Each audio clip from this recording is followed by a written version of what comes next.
My first memory of reading was when I was, I believe, in first grade, and we went to a book fair and I got to buy a book for the first time, and I was actually able to read it.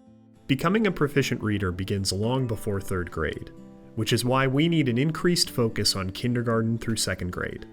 It's time to shine a light on the exceptional educators who are making sure that our youngest students get the opportunities they deserve.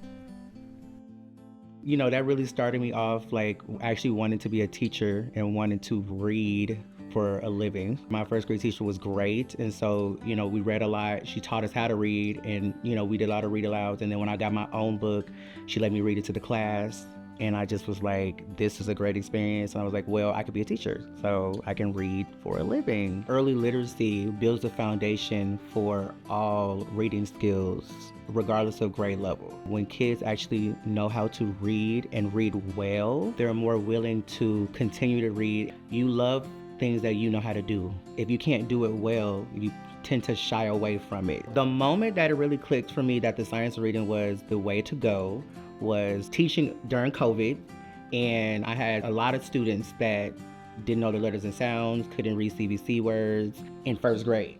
So at the end of the school year, once we took our end of year map, those students grew almost 30 points from the beginning to the end, and we're almost on grade level by the end of the school year. And that was all thanks to my very little knowledge at that time of the science of reading. Kindergarten is not coloring and snack and naps. We teach kids how to read, we teach kids how to write, and they must do all of these things to be on grade level by the end of the year. One way that I track student data in my classroom is by utilizing a picture of a brain with all the letters and sound combinations that the students will learn in the grade level.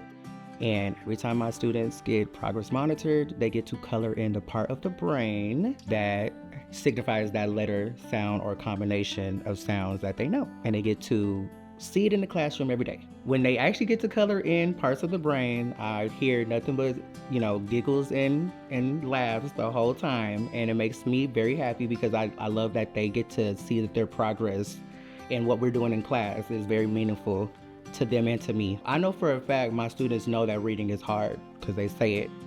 They know that reading is hard, and so I created multiple chances in the class when kids make, you know, progress or gain when it comes to if we're reading a word or reading text or writing.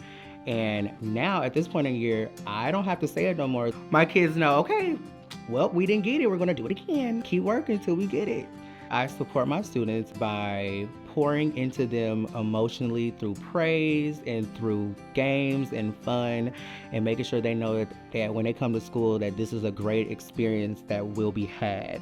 And when they leave me by the end of the day, they're exhausted because we had a great experience the whole day.